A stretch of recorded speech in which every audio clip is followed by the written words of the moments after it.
Kita mulai.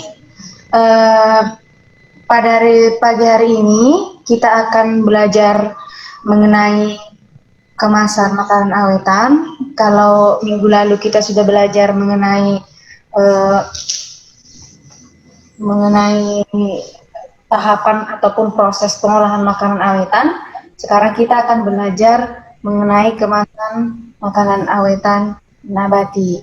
Nah, indikator yang harus kalian capai yaitu yang pertama, menganalisis jenis dan kegunaan bahan kemas. Yang kedua, menganalisis teknik penyajian dan pengemasan makanan awetan dari bahan pangan nabati. Oke, langsung aja kita mulai. Kemasan itu apa gitu kan. Jadi kemasan itu adalah desain kreatif yang mengaitkan bentuk struktur material, warna, citra, tipografi, dan elemen-elemen desain dengan info produk atau agar dapat dipasarkan. Itu pengertian. Habis itu kita masuk ke syarat-syarat. Jadi kemasan itu memiliki syarat. Yang pertama, kemasan itu harus mempermudah penanganan produk. Berarti kemasan itu gunanya kalau kita mau memindahkan sebuah produk, misal kalau kita mengangkat aqua, itu kan di dalamnya ada kemasan, yaitu berupa karton. Nah, gunanya itu mempermudah kita untuk memindahkan benda tersebut ke tempat lain. Kemudian, jadi penanganan yang dimaksud itu adalah distribusi. Jadi penyebaran barang itu lebih cepat. Kemudian mempermudah kita juga menyimpan produk kita dan menyusunnya secara rapi. Itu kegunaan kemasan. Jadi kalau tidak ada kemasan, kita tidak bisa menyimpan dan menyusunnya ataupun mendistribusikannya dengan cepat. Coba kita bayangkan kalau ada makanan awetan, makanan awetan ada misalnya kalian buat kita katakanlah rempeyek gitu ya, rempeyek. Kalau nggak ada kemasannya, yang ada rempeyeknya hancur, yang ada rempeyeknya itu nggak bisa ditata rapi, nggak bisa disusun, ya kan? Seperti itu. Kemudian kemasan harus mampu mengamankan isi produk. Nah, ini artinya kemasan itu harus mampu melindungi produk dari mana? Dari risiko berbahaya, misalnya dari sinar matahari, dari kelembapan udara, bau asin, gesekan, benturan, dan kontaminasi mikroorganisme. Jadi itu salah satu fungsi dari kemasan adalah untuk melindungi produk itu supaya dia bertahan lama, juga termasuk salah satu fungsinya. Yang ketiga, syarat kemasan itu adalah desainnya harus menarik. Jadi kan kemasan itu biasanya dia bisa sebagai bahan promosi di etalase toko gitu, misalnya kalau kita mau buat di toko tertentu. Jadi kemasan itu sebagai identitasnya gitu. Jadi kan kemasan itu kan mencakup nanti warna gitu ya kan, desain, nah, warna, desain, bentuk, gitu kan. Jadi kenapa Bu kalau misalnya kayak beli satu produk itu biasanya dari tahun ke tahun kok berubah-berubah ya gitu. Itulah tadi kenapa dia berubah-berubah, karena untuk menarik perhatian konsumen gitu kan. Kalau misalnya kalianlah dulu beli pensil atau beli pulpen, itu biasanya cari kemasan yang lebih menarik. Yang lebih menarik dalam arti kayak mana? Yang lebih menarik itu, misal kalau kalian suka kartun Hello Kitty, maka kalian akan membeli ballpoint ataupun pulpen ataupun pensil yang bentuknya adalah Hello Kitty gitu ya. Itulah kemasan itu syaratnya harus menarik ataupun memberikan daya tarik tersendiri terhadap konsumen. Selanjutnya, kemasan harus memprioritaskan pengenalan produk, informasi tampilan, warna, dan keindahan bahannya. Jadi biasanya kalau konsumen itu membeli suatu barang yang dilihat dulu yang pertama sekali itu adalah kemasannya gitu ya. Kenapa menjadi kemasan itu adalah salah satu penentu meningkatnya penjualan suatu produk gitu. Karena di dalam kemasan itu orang akan mengenal produk tersebut gitu ya kan, informasinya gimana gitu ya. Kemasan yang baik itu harus mampu dia menjadikan bentuknya itu icon untuk produk tersebut gitulah ya. Jadi kalau orang beli barang itu pasti fokusnya dilihat dulu kemasannya gimana gitu ya, dilihat informasinya di dalam lengkap atau tidak gitu, expirednya ada atau tidak gitu-gitu ya. Biasanya orang kayak gitu, warnanya gimana gitu, barulah kita membeli.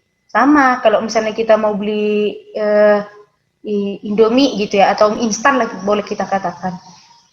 Kadang-kadang orang buat lucu-lucuan ya kan, masak Indomie kok nggak sama dengan gambarnya gitu. Kenapa seperti itu? Ya karena itu tadi fungsi kemasan itu membuat visualisasi konsumen itu tertarik gitu loh ya, karena kemasannya bagus gitu. Kemudian yang selanjutnya adalah kemasan itu memiliki persyaratan ekonomi yang berarti kapasitas mencukupi keinginan pasar, sasaran masyarakat, dan tujuan pembeli, ya kan? Ya kalau syarat kemasan itu harus memiliki persyaratan ekonomi yang berarti sesuai dengan keinginan pasar gitu ya. Jadi dalam kemasan itu harus tetap juga ya mengarahnya ke keinginan konsumen.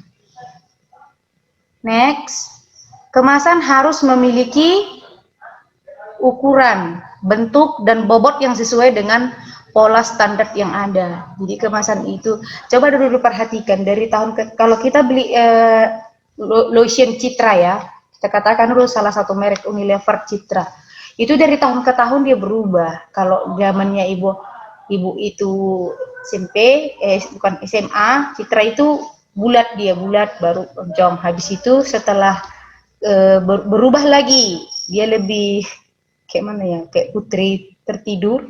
Habis itu sekarang berubah lagi ya. Coba diperhatikan nanti, kemasan itu berubah bentuk dan bobotnya. Kenapa? Karena standarnya berbeda. Karena tahun ke tahun manusia itu pasti mengalami perubahan. Generasi ke generasi juga mengalami perubahan. Hanya harus disesuaikan kemasan sesuai dengan standar yang ada gitu ya.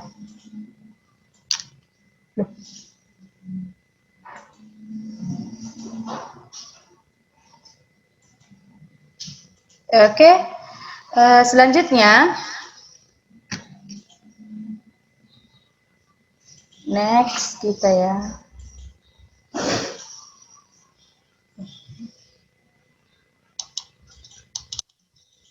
Nah, fungsi kemasan. Jadi fungsi kemasan itu nampak di screen nih Pak.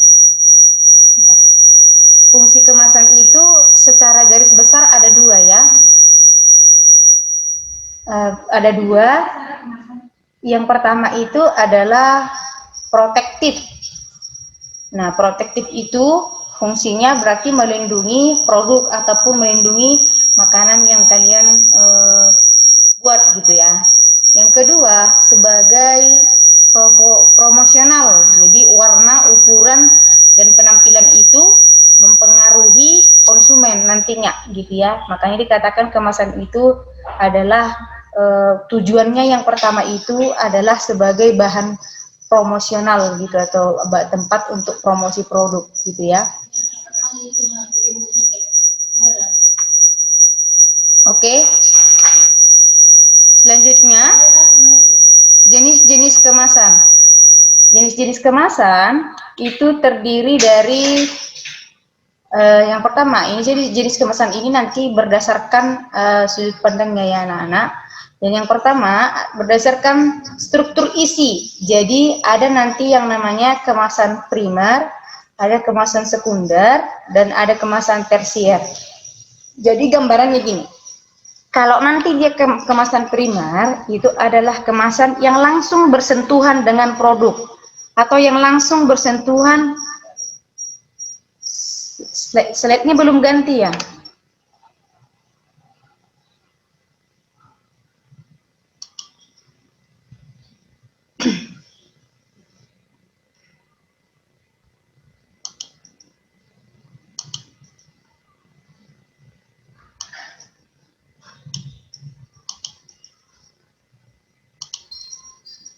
Dah, tadi ya. Yang ini yang fungsi kemasan tadi. Maaf, tadi kan slide-nya belum ganti katanya. Terus selanjutnya jenis-jenis kemasan. Yang pertama, tadi Bu bilang ya, sudah Ibu jelaskan bahwa kemasan itu berdasarkan strukturnya itu, struktur isinya ada primer, sekunder, dan tersier. Nah, kalau primer itu nanti kemasan yang bersentuhan langsung dengan produk yang kalian buat. Baru yang sekunder itu adalah lapisan kedua, dan yang ketiga itu adalah kemasan besarnya gitu ya, yang jauh tidak bersentuhan dengan produk. Jadi kita bayangkan aja kalau kita mau beli susu, ya kan? Kalau kita mau beli susu, biasanya susu itu di dalam kemasan susu itu nanti ada kayak apa namanya itu? Oh, yang warna putih. Ya, di susu itu kan nanti ada kemasannya yang plastik yang di dalam itu. Ya. Habis itu di plastik yang putih itu, habis itu nanti kan susunya dimasukkan ke dalam karton kecil. Itu berarti sekunder. Kemudian, nah karton kecil itu disusun lagi nanti di karton yang besar gitu ya. Itu namanya kemasan tersier. Jadi tersier itu karton yang gedenya, kemudian sekunder itu adalah kemasan susu yang kecilnya, habis itu primer itu adalah pembungkus susu yang di dalamnya yang berwarna putih, dia seperti plastik, gitu ya. Itu kalau berdasarkan isi. Kemudian selanjutnya kemasan berdasarkan frekuensi pemakaian. Nah, yang pertama itu adalah kemasan sekali pakai atau disposable. Jadi kalau kemasan sekali pakai itu, kalau kita beli, misal kita katakanlah mie pecel, itu biasanya ditaruh daun-daunan ataupun kertas nasi, itu langsung kita buang ya, karena sekali pakai. Ataupun aqua botol, ya kan, itu kemasannya sekali pakai. Kemudian kemasan yang berulang kali dipakai. Jadi berulang kali dipakai itu disebut dengan multi trip ya. Berulang kali dipakai bisa nanti berupa botol, gelas ya, yang botol terbuat dari kaca misalnya gitu ya. Yang tidak dibuang biasanya ini kayak kaleng, itu jarang kita buang. Kalau kita beli roti kaleng misalnya, itu jarang kita buang, tapi kita gunakan untuk yang lainnya gitu ya. Selanjutnya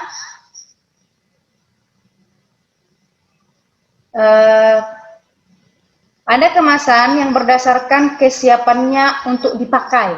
Jadi kemasan yang siapnya untuk dipakai itu terdiri dari dua ya. Yang pertama itu kemasan siap pakai. Contohnya itu adalah botol dan wadah kaleng. Itu udah siap kita pakai, yang nggak perlu dirakit lagi gitu. Kemudian yang kedua, kemasan yang perlu dirakit atau kemasan rakitan. Contohnya kaleng dalam bentuk lempengan atau silinder fleksibel, belum jadi apa-apa ya. Wadah yang terbuat dari kertas, misalnya ya. Berarti harus kita ubah dulu bentuknya. Kemudian foil. Nah, ini foil ini biasanya untuk susu ya, yang Ibu bilang tadi. Yang kemudian ada yang plastik. Plastik juga belum dibentuk. Tapi setelah nanti kita masukkan krempeknya, nah baru kita bentuklah plastiknya mau gimana gitu ya. Itu kalau kemasan berdasarkan kesiapannya dipakai. Kemudian berdasarkan bahan pembuatannya. Ada kemasan berdasarkan bahan pembuatannya. Ada yang kemasan fleksibel, yaitu kemasan yang menggunakan bahan yang mudah dilenturkan. Biasanya misalnya itu adalah plastik, foil, dan kertas. Nah, yang kedua adalah kemasan kaku. Jadi kemasan kaku menggunakan bahan keras. Misalnya gelas, logam, kaca, dan kayu. Bu, ada nggak kemasan kayu? Banyak. Kalau di zaman sekarang kan orang sudah berusaha untuk hidup tidak menggunakan plastik ya. Ataupun kalau di sekolah kita cakupannya nanti ke adiata sama juga. Nah, biasanya kemasan-kemasan itu sudah terbuat dari kayu, bahkan sedotan itu sudah ada dari kayu, ya kan? Nah, kebanyakan kaca ya sama kayu gitu, lebih ramah lingkungan gitu ya. Kemasan hybrid yaitu kemasan yang memiliki sifat fleksibel dan kaku, misalnya botol plastik dan wadah bahan yang berbentuk pasta. Nah, botol plastik ya. Jadi satu kemasan itu bisa menggambarkan beberapa jenis nantinya. Oke.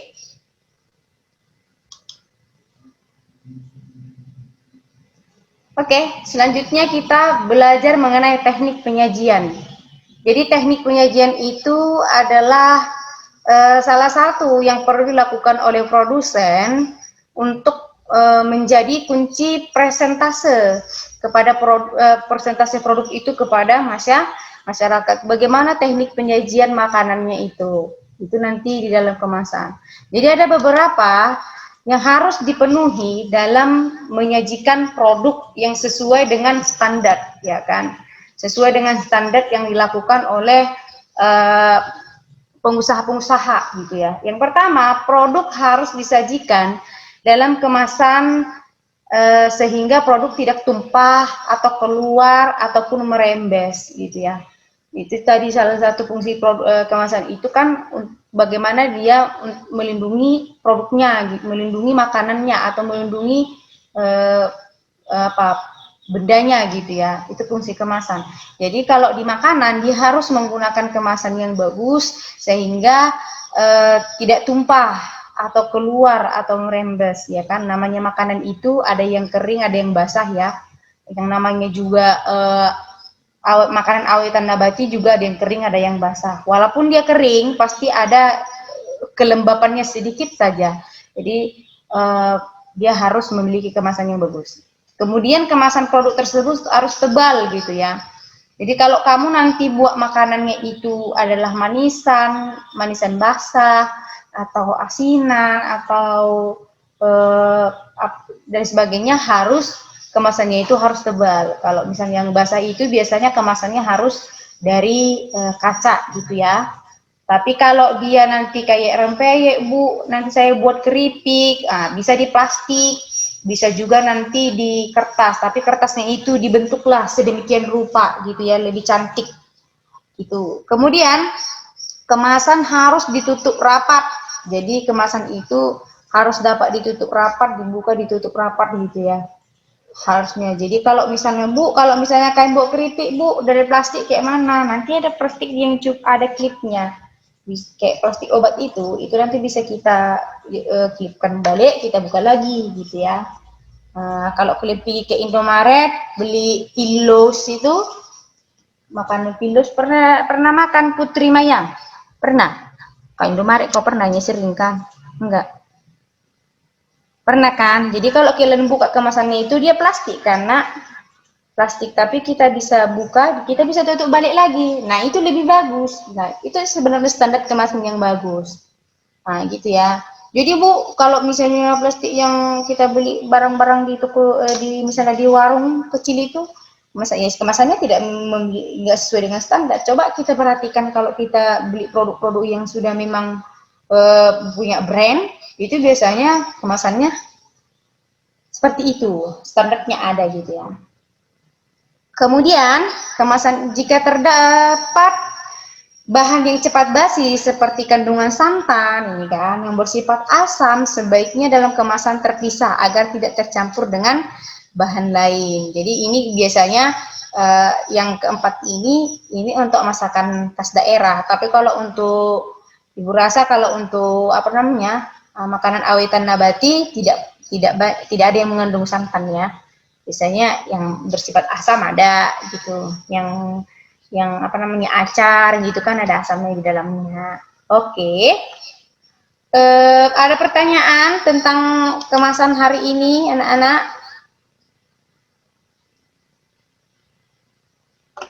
Kalau ada silahkan ditanya, kalau enggak saya yang bertanya. Disingkirkan kan ibu yang bertanya. Jadi, ibu ulang lagi pelajaran kita hari ini, yaitu mulai nanti kalian minggu depan kita review materi ya, review materi karena kita akan ulangan formatif yang kedua. Jadi ingat nanti mulai dari pengertian kemasan, kemudian nanti apa namanya syarat kemasan, kemudian nanti ada fungsi, ada jenis, dan ada teknik penyajian. Kalau di produk modern itu memang harus ada dia hal yang terdapat dalam kemasan, hal yang harus terdapat dalam kemasan. Tapi karena kita makanan awetan nabati, makanan awetan cukup cuma satu aja, itu expired day-nya. Expirednya kapan gitu ya. Tapi kalau untuk produk-produk modern yang kita jumpai, itu biasanya harus ada BPOM-nya, harus ada label halal dari MUI, harus ada ingredients-nya, komposisi ya masuk ibu, harus ada itu. Kemudian harus ada nama perusahaan yang mengeluarkan apa gitu ya. Kalau kalian beli pasta gigi pasti ada di situ Unilever, berarti mengeluarkan Unilever gitu ya. Ada Wings gitu-gitu ya. Gitu harus ada itu di dalam kemasan. Tapi karena produk kita itu tidak produk modern, cuman makanan rumahan atau makanan yang kita pasarkan tidak dalam ruang lingkup yang besar, maka yang perlu ada di dalam kemasan itu adalah expirednya aja gitu ya. Karena kalau makan awetan nabati itu biasanya ingredientsnya itu nggak mengandung bahan kimia ya, semuanya natural. Oke, ada pertanyaan anak-anak? Tidak ada?